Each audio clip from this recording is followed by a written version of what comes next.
하나님 말씀 같이 보시도록 하겠습니다. 하나님 말씀은 누가복음 15장 17절부터 24절입니다. 이렇게 영상 자막으로 한 절씩 교독할 수 있도록 하겠습니다. 이에 스스로 돌이켜 이르되 내 아버지에게는 양식이 풍족한 품꾼이 얼마나 많은가. 나는 여기서 줄여 죽는구나.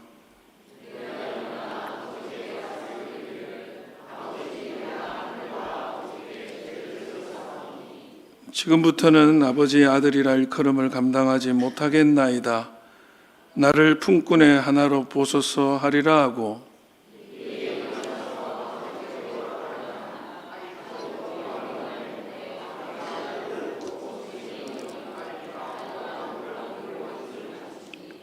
아들이 이르되 아버지 내가 하늘과 아버지께 죄를 지었사오니 지금부터는 아버지의 아들이라 일컬음을 감당하지 못하겠나이다 하나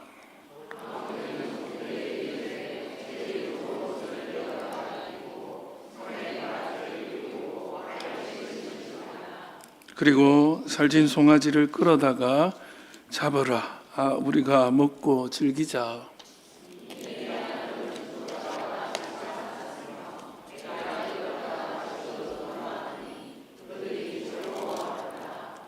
아멘.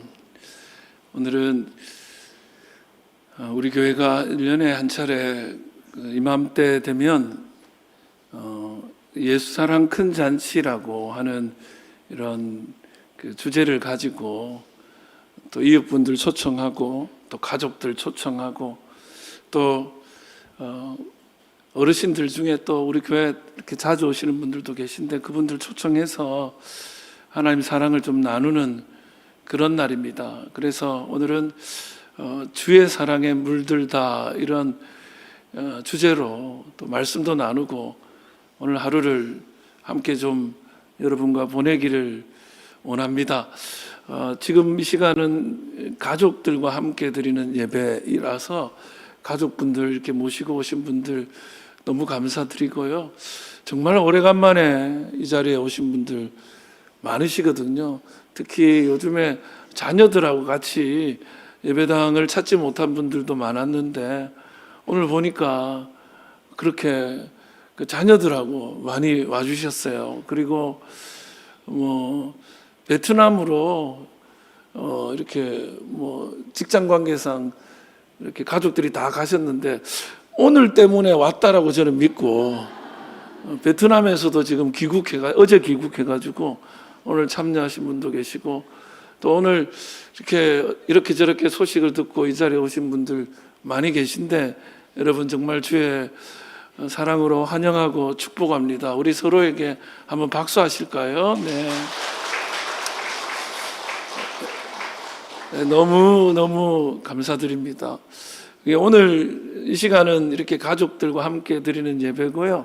끝나고 나면 정말 맛있는 식사 준비되어 있습니다. 물론 오늘 이 시간만 마치고 가시는 분들도 이렇게 선물도 나누겠지만 오늘 오후 시간이 이번 주의 사랑에 물들다 이번 어떤 2024년 예수사랑 큰잔치의 하이라이트예요. 그래서 음악회를 준비를 했습니다.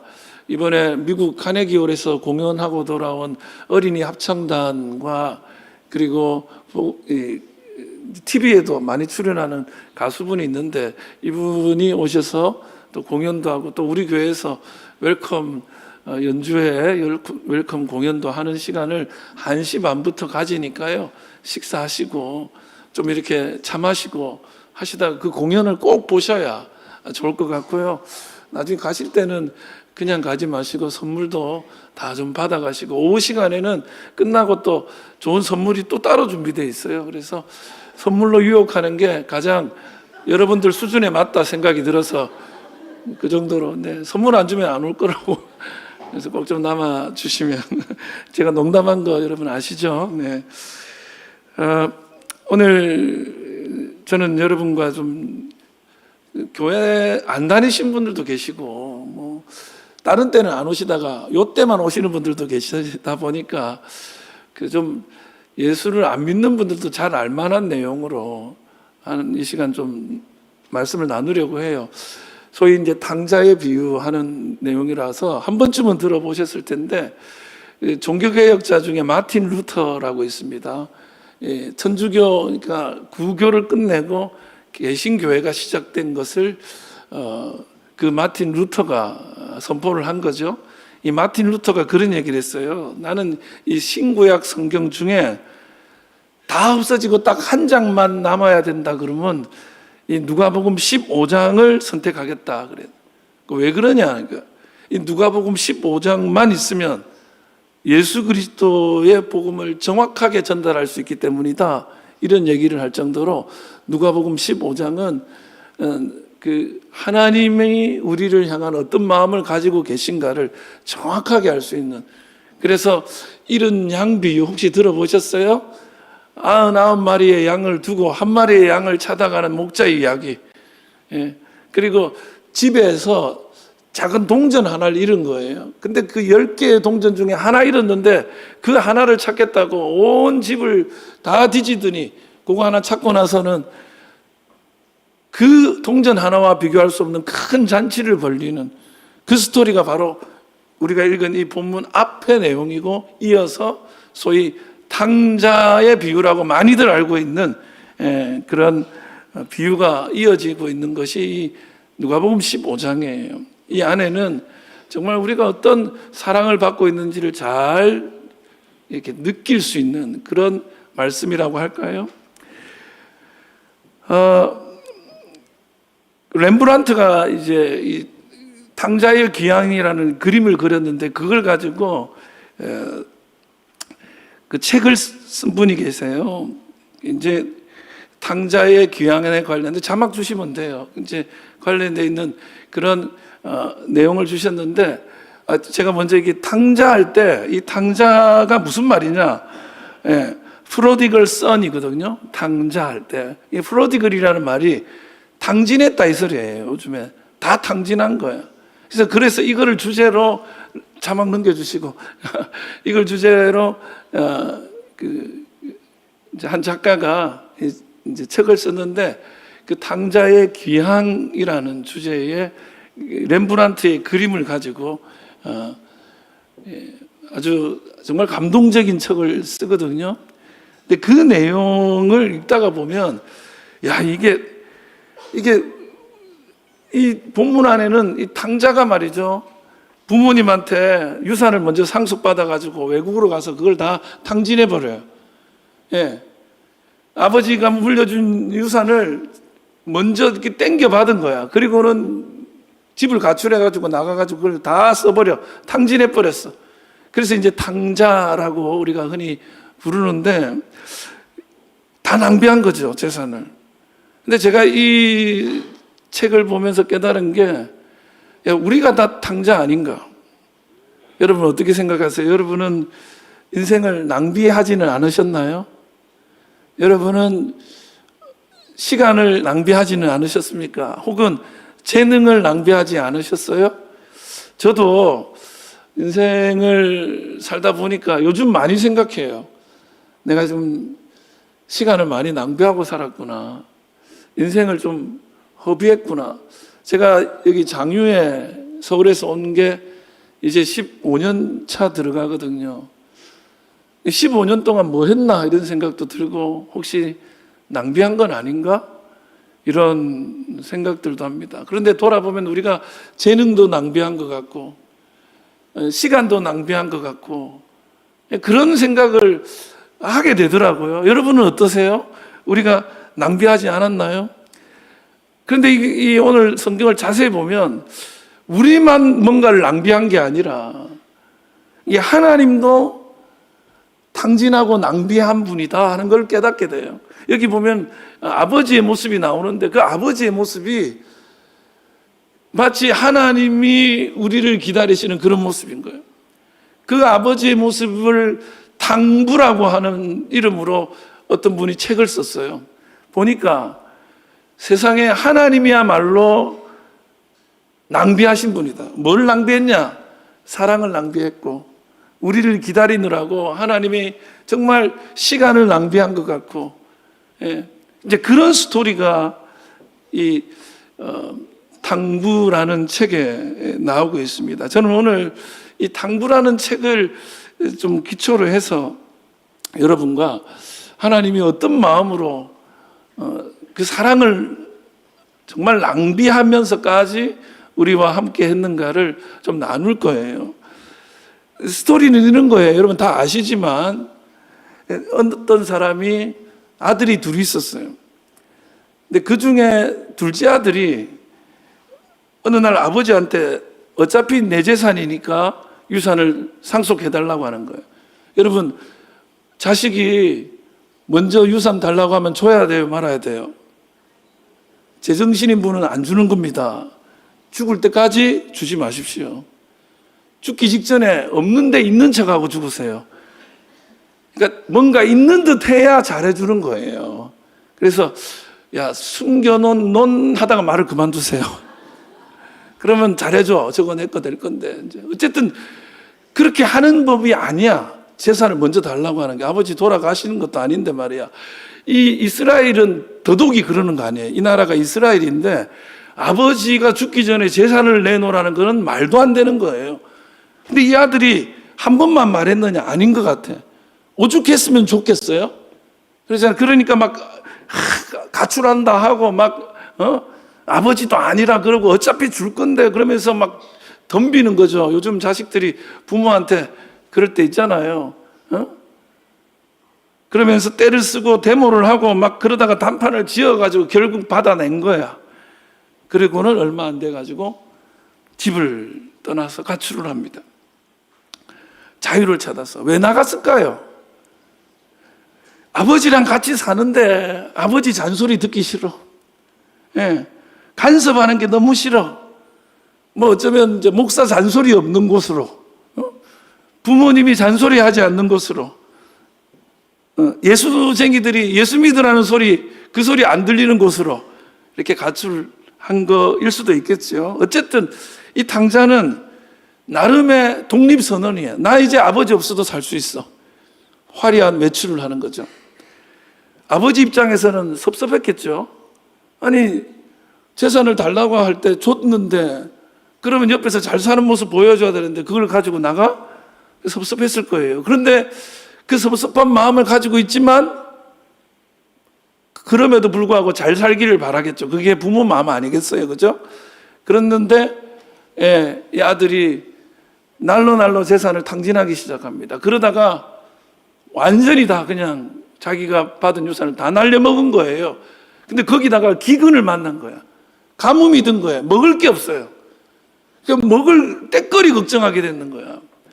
아버지 집에 살 때는 단 한 번도 걱정해보지 않았을 거야. 먹는 문제를. 잠자리 걱정을 하는 거야. 어디서 살까? 그래가지고 결국요, 나 좀 도와주세요. 어느 마을에 가서 도와달라 했더니 그러면 돼지 쳐라고. 돼지를 치라고. 그 돼지 치는 일을 하는데 먹을 게 없으니까 돼지한테 먹이는 여물을 좀 먹어도 되냐고. 근데 그것도 없어서 못 먹는 거예요. 완전히 망해버린 거죠. 그러면서 생각하는 거예요. 와, 내가 왜 남아가지고 이 고생을 하지? 내가 아버지 집에 돌아가서 아버지 다시 아들 대접 못 받고 그 집에 종으로 살아도 좋겠는데 하면서 돌아가고자 하는 마음을 가지고 오늘 스토리가 시작되는 거예요. 여러분, 돌아가야 될까요? 이왕에 나왔으니까 그냥 그렇게 살다가 죽어야 될까요? 여러분, 돌아갈 곳이 있으면 돌아가야죠. 돌아갈 곳이 있으면. 그래서 아들이 돌아갑니다. 오늘 본문의 스토리는 거기서부터예요. 돌아갔을 때 아버지가 어떻게 할 것인가? 엄한 아버지 같았으면 그냥 이놈 저놈 하면서 큰 소리 쳤겠지만 이 아버지는 탕부야. 낭비하는, 아들한테 재산도 다 날려먹을 거 알지만 낭비했다고 치더라도 다시 사랑을 베풀기 시작합니다. 어떻게 그 아버지가 아들에게 하느냐? 그걸 오늘 좀 나눌게요. 첫 번째, 그 아버지한테 발견되는 사랑이 뭐냐면 어떤 바라보는 기다림을 가진 사랑이에요. 바라보며 기다리는 거예요. 여러분, 이게 감동적이지 않죠? 저는요, 사실 누가 나를 기다려준다 그러면 그보다 더 좋은 게 없어요. 기다릴게요 하면 눈물 나. 아무도 안 기다려줘요, 요즘에. 예. 오늘 20절인데요. 한번 읽어볼게요. 시작. 이에 일어나서 아버지께로 돌아가니라. 아직도 거리가 먼데 아버지가 그를 보고 측은히 여겨 달려가 목을 안고 입을 맞추니 그랬어요. 오늘 이 20절 한 절 말씀을 집중적으로 좀 보는데 아버지께로 돌아가는 거예요. 그런데 아직도 거리가 먼데 이 말은 무슨 얘기예요? 돌아오는데 저 멀리서 오고 있는 것을 누가 봤어요? 아버지가 본 거예요. 아들이 아버지를 본 게 아니라 아버지가 아들을 봤어. 아버지가 먼저 본 거예요. 그러면서 뭐라고요? 측은히 여겨. 이 측은히 여긴다는 말은 무슨 말이에요? 예, 멀리서 오는 아들을 먼저 발견하고 측은히 여겨. 이게 성경책이 신약 성경은 그리스어로 되어 있거든요. 이 그리스어 원어로 이게 스플랑크니조마이라는 조금 긴 단어인데 제가 제일 사랑하는 말이에요. 스플랑크니조마이. 이게 불쌍히 여기다는 뜻인데요. 이 말이 어디서 왔냐면 스플랑크논이라는 말에서 왔어요. 이게 뭐냐면 이게 장기를 말하는 거예요. 내장. 그러니까 여러분 있잖아요. 너무 안 됐을 때 내장이 끊어지는 것 같은 거잖아. 자식이 너무 불쌍할 때 있잖아요. 부모가 그냥 몸이 아픈 것도 아닌데 죽을 것 같이 고통스럽잖아요. 그게 스플랑크니조마이예요. 가슴을 찢는 듯한 고통. 자, 아들이 그 모습을 해서 돌아오는 모습을 보면서 너무너무 불쌍한 거예요. 그걸 가지고 어떻게 해요? 그를 바라보는 겁니다. 여러분, 아들이 밖에 나가서 사고치고 돌아오는데 여러분은 그 아들을 볼 때 어떻게 보겠어요? 저 인간 저거 누구 닮아서? 그럼 보통 이제 엄마는 저거 아버지 닮아서 그렇다 그러고 아빠는 뭐라죠? 엄마한테 교육을 잘못 받아가 아빠 말도 안 듣다 저 고생한다 이러고 없죠. 근데 여기 아버지는 그게 아니야. 너무 불쌍한 거예요. 너무 불쌍한 거예요. 그러면서 거기 멀리 있는 데서부터 아들을 발견해. 왜 그랬을까요? 계속 기다리는 거예요. 여러분 있잖아요. 제가 이렇게 사모랑 이렇게 살아보면 좀 그런 게 있더라고. 뭐 맛있는 걸 먹으면 늘 이거 우리 아들 주면 좋겠다 이런 얘기를 해요. 예. 늘 우리 아들은 절대로 그런 생각 안 하거든요. 근데 부모들은 뭘 좋은 거 먹으면 부모님 아들 생각, 이거 아들 주면 좋겠다. 군대 가니까요. 군인 옷만 입어도 그게 눈에만 보여도 막 우는 거예요. 그래서 막 아들이 제대해가지고 돌아오는데 막 너무 좋은데 그 막 자기도 좋아하더라고. 막 눈물 나. 3일 뒤에 불효자는 웁니다 또 대대. 딱 3일 가대. 이제 잘할 것 같이 아침에 일찍 일어나고 그러더니 딱 3일 가더라. 어쨌든 어디 가나 생각이 나는 거예요. 너무너무 보고 싶은 거예요. 그리고 너무 걱정되는 거예요. 그러면서 마음에 그 사람에 대한 생각을 놓지를 않습니다.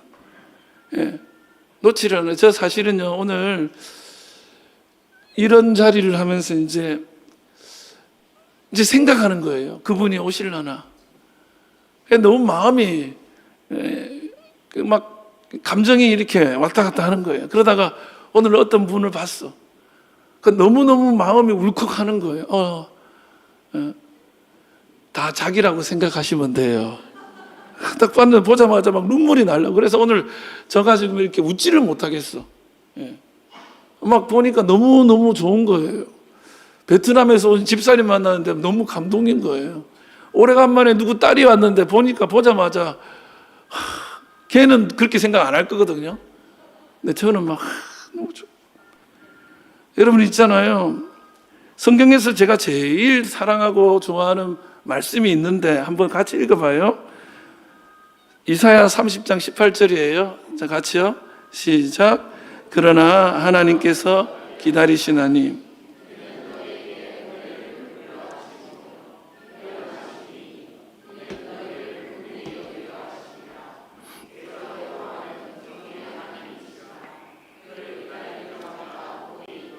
아멘.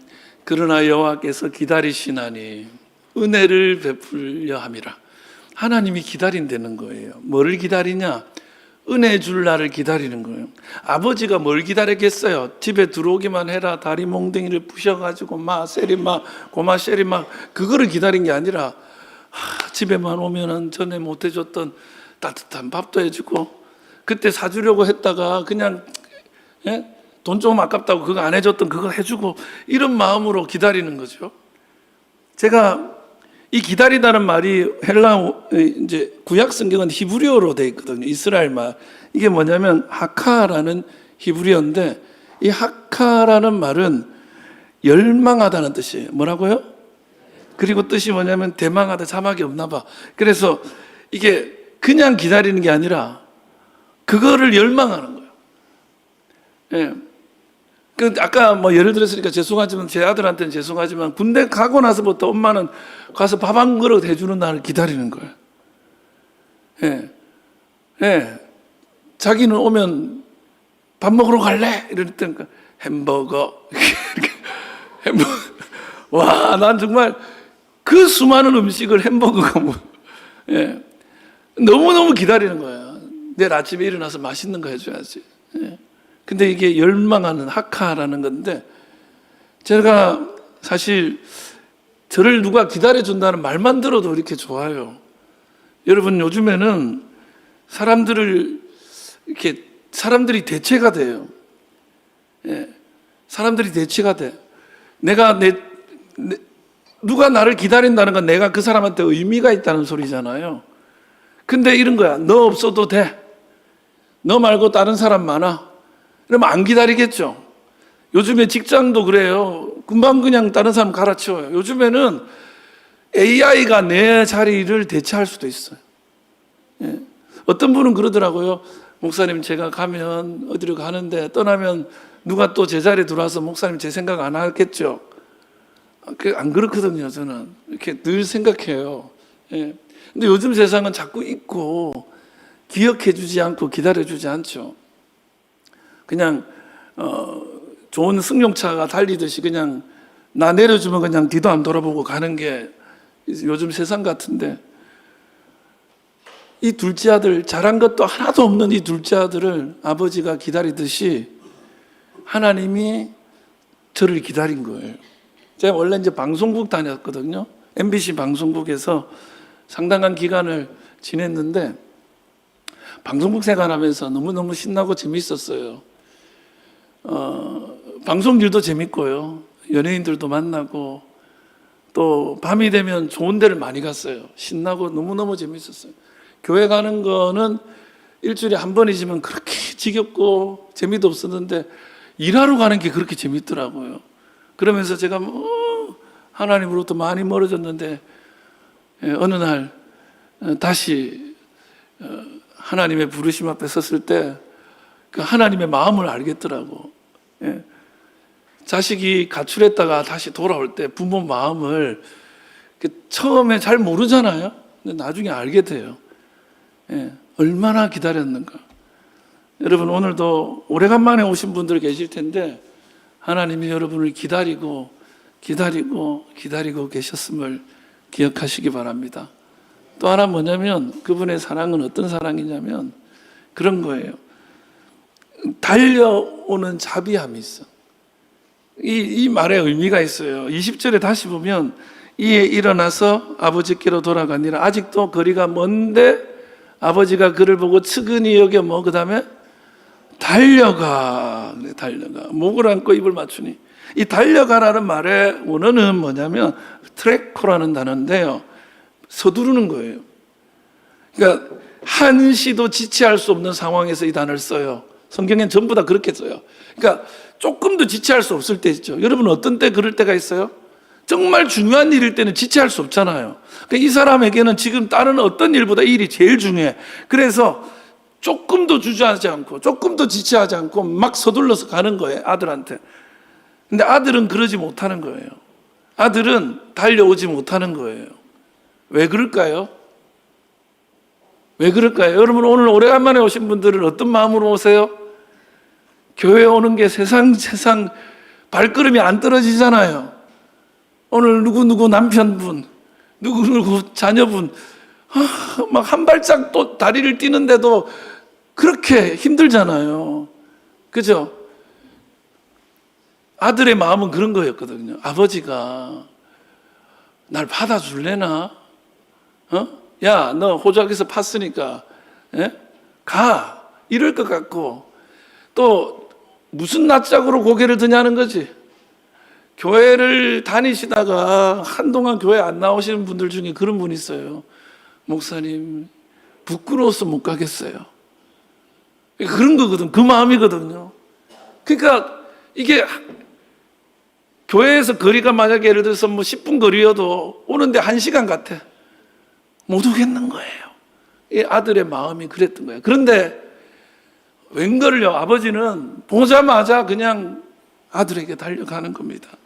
그래서 이 측은히 여겨 달려가라는 말을 필립스 버전의 영어 성경이 있어요. 이 번역이 아주 재밌게 번역을, 원래 이제 원어에 가까운 번역은 아니야. 근데 어떤 마음을 번역했어. 뭐라고 했냐면 His heart went out him이라고 되어 있어요. 이게 무슨 소리예요? 그의 마음이 그에게 달려갔다는 거예요. 그러니까 아버지가 빨라봐야 얼마나 빠르겠어요. 그잖아요. 어른들이 뭐 뛴다고 해봐야 얼마나 빨리 뛰겠어요. 근데 마음이 벌써 가버린 거야. 예. 저도 오늘 그렇더라고요. 막 밖에서 몇 분을 이렇게 지켜보면 권사님이 오늘 날씨가 좀 찬데 밖에 나와 계신 거예요. 권사님 누구 기다리세요? 예 하고 기다리는 거예요. 그러니까 그분이 오는 쪽으로 이렇게 계속 보고 있는 거예요. 예? 그러니까 막 그분 오니까 막 좋아가지고 입이 찢어지는 거예요. 막 너무 좋은 거예요. 그렇다고 여러분 뭐 주는 거 아니거든요. 저분 나 오락해놓고 지는 뭐 다이아몬드 반지라도 받나, 그런 거 없어요. 우리는 그런 거 하나도 안 줘. 이제 잘못했다 생각해. 앞으로 좀 줄게. 내가 뭘 줘야 되겠어. 이번에는 뭘 선물을 줘야 된다는 걸 요즘 깨닫고 있어. 예. 근데 오시는 분은요, 거기서 보고 이분은 막 이러고 있는데 이쪽에서는 천천히 오는 거예요. 아마 못 살겠어요. 그리고요, 오면 엘리베이터 입고 올라가잖아. 절대로 바로 안 가요. 화장실부터 들어가고 안 나와. 그 안에서 갈등하는 거예요. 그래도 변기통, 죄송합니다. 그 안에라도 들어가면 그때는 이제 언제 나올지 몰라. 네. 오늘 오시는 분들 중에 이제 보니까 여기 앉아 있는데 마음이 너무 익숙치가 않은 거예요. 너무 부담스러운 거예요. 아직도 교회는 멀어요. 여러분, 다 그런 거예요. 집에 돌아오는 아들, 집 나간 아들은 집에 들어갈 때 그렇게 쉽지는 않아요. 그런데 집 나가면 고생이라는 말이 있지만 세계 어느 나라를 여행을 해도 집에 딱 돌아오면 똑같은 말 해요. 누구나 그래요. 그래도 집이 최고라고. 여러분, 그래도 엄마 있고 아빠 있는 곳이 최고예요. 그래서 기다려주시는 그분이 여러분에게 먼저 마음이 가서 막 끌어당기는 거예요. 오늘 그 아버지의 사랑을, 그 정말 연민 어린 사랑, 마음이 흠뻑 담긴 사랑을 여러분 누리시기를 바랍니다. 그 마지막으로 그 아버지 사랑에는 그 입맞추는 용서함이 있어요. 저는 여러분이 그 주님의 입맞춤, 아버지의 입맞춤의 용서함을 누리기를 바랍니다. 오늘 20절의 하반절에 보면 아버지가 그를 측은히 여겨 달려가, 그 다음에 뭐죠? 목을 안고 입을 맞추니 그랬어요. 목을 안고 입을 맞춘다. 이 입을 맞춘다는 말이 그냥 이렇게 쪽 하는 거라고 생각할 수 있지만 이게 그게 아니고 원어가 카타필레오라는 말인데 계속 몇 번이고 입을 쪽쪽쪽쪽 맞추는 거예요. 너무 좋은 거예요. 그게 무슨 뜻일까요? 여러분, 입을 맞추는 그 입 맞춤이 무슨 마음일까요? 그것도 한번 이렇게 그냥 서양식 인사로 이렇게 쪽 하는 게 아니고 용서의 입맞춤이죠. 아들은 지금 마음이 너무 불편해요. 아버지한테 내 잘못했다고 용서라도 구해야 되는데, 그러면서 아버지가 안 받아주면 어떻게 할까 이런 걱정으로 여기까지 왔는데 아버지는 오더니 목을 끌어안고 막 입을 맞추는 거예요. 그러니까 아들이 21절 읽어봐요. 읽어봐, 시작. 아들이 이르되 아버지, 내가 하늘과 아버지께 죄를 지었사오니 지금부터는 아들이라 일컬음을 감당하지 못하겠나이다. 이렇게 말을 하는 거예요. 저는 사실 이 말을 다 못했다고 생각해요. 아들이 아버지, 제가 아버지께 죄를 지었습니다. 그 말을 할 때, 이미 그 말을 끝내지도 못할 때 아버지는 입 맞추면서 그렇게 말했겠죠. 괜찮아, 아들아, 괜찮아. 아들아, 내가 다 안다. 괜찮다. 괜찮다. 다 괜찮다. 여러분, 옆 사람에게 이 말, 이런 거 정말 저도 싫어하는데 한 번만 해서 괜찮습니다. 다 괜찮습니다. 저는 이런 걸 너무 받고 싶어요. 여러분도 지금 저를 보면서 어떤 마음인지 모르겠지만 저는 늘 평가받거든요. 어떻다 저땠다. 성도님들한테도 평가받고, 동료 목사님들이나 장로님들한테도 평가받고, 집에서 사모님한테 평가받고. 그래서 제가 한번 그런 얘기를 했어요. 무조건 내 편 대주면 안 돼? 그냥 무조건 내 말이 옳다 그래주면 안 되냐고. 근데 우리는 강희 씨랑 같이 살기 때문에 정말 따질 거 다 따지고 안강최 고집. 그래서 제가 여러분들 중에 목사님 괜찮습니다, 누가 한마디만 해주면 울 것 같아. 그러면 저 목사는 진짜 고통스럽게 사나 보다. 안 그렇습니다. 이 말을 할 수 있는 이유가 뭐겠어요? 예? 예. 그 집에서는 또 큰 소리 치고 밖에서만 이러고 있는 거죠. 보세요. 여러분 있잖아요. 세상 사람들은 남의 약점을 보면 그걸 이용해서 내가 그 위에 서려고 하고 그걸 통해서 내가 득을 얻으려고 하지만, 그래서 남에게 흠을 보이거나 약함을 보이면 언제 무슨 일을 당할지 모르니까 센 척하는 거야. 늘 안 괜찮은 거야. 조심해야 돼요. 그리고 실수를 했다 그러면 그거에 대한 대가를 지불해야 돼요. 요즘에 있잖아요, 너무 무서운 세상인 게 주차래. 차가 이제 달리다가 그 차가 이제 정지하는 선 있죠. 이제 신호가 들어오면 정지하는 선 있잖아요. 그 옛날에 그 양심 냉장고 이경규가 하는 거 혹시 그거 기억하세요? 그 선을 잘 맞추느냐 이거 보고 탁 했잖아요. 요새는 그런 게 아니에요. 전광판에 예를 들면 3628 사진 딱 뜨면서 금 밟았어 딱 나와요. 너무 무서워. 그래서 뒤로 가래. 그 정지선 위반입니다. 딱 나와. 바로 그 자리에서. 와, 이게 무서워서 누군가 나를 보고 있어. 틀리나 맞나. 근데 맞으면 박수 쳐주는 게 아니고 틀리면 지적하는 거예요. 그래서 너무 불편한 거예요, 사는 게. 예. 저는 여러분, 이 오늘 아들이 듣고 있는 이 괜찮다는 음성을 여러분이 듣기를 바라요. 렘브란트가 그렸던 그 그림, 당자의 귀환.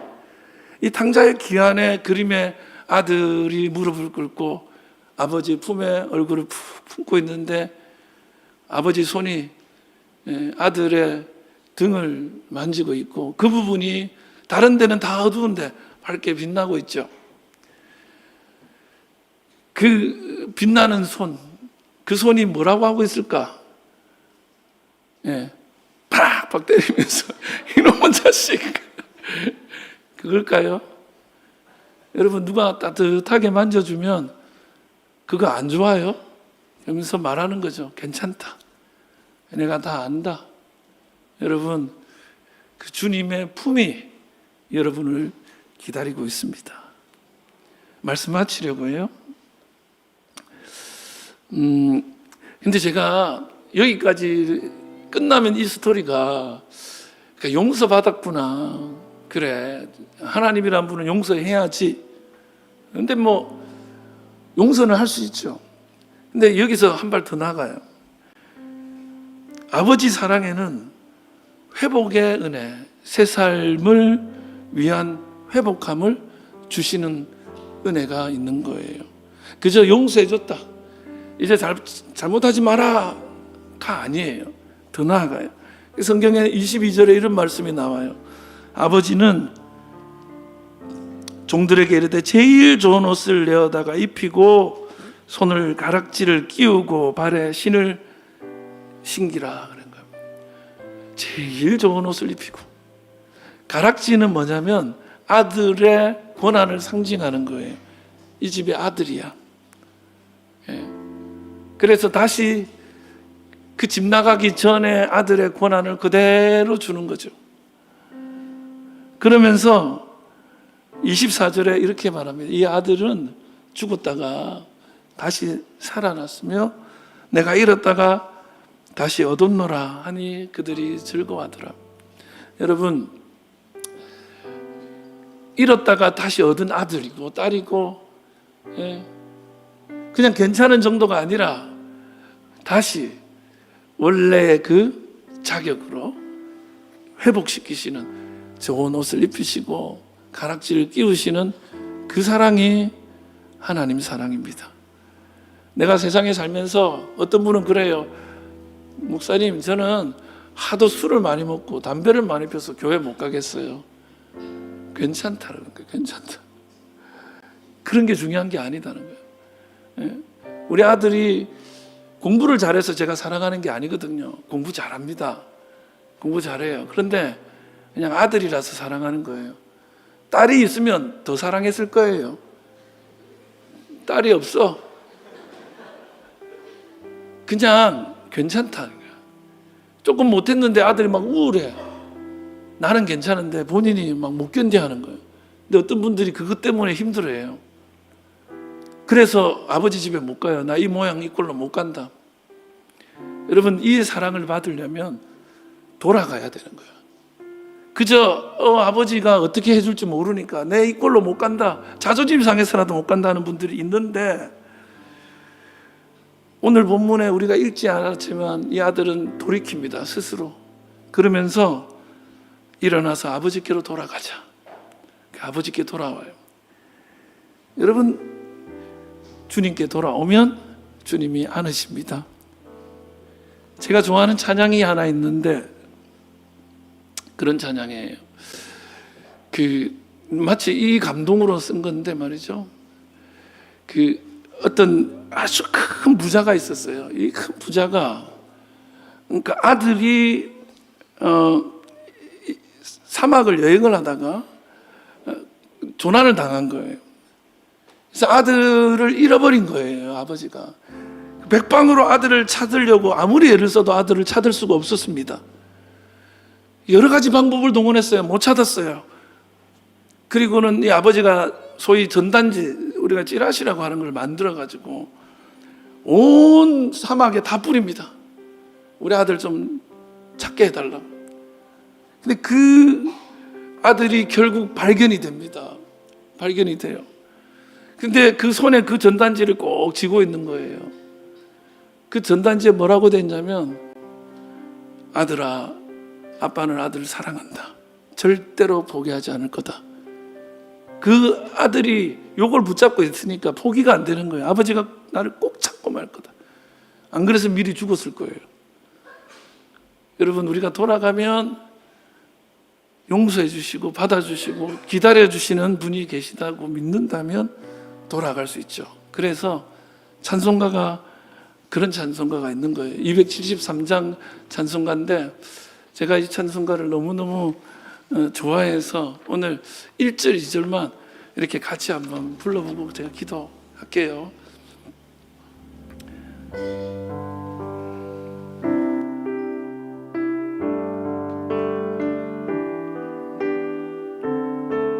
나 주를 멀리 떠났다. 나 주를 멀리 떠났다. 이제 옵니다. 나 죄를 시달려 주여 옵니다. 나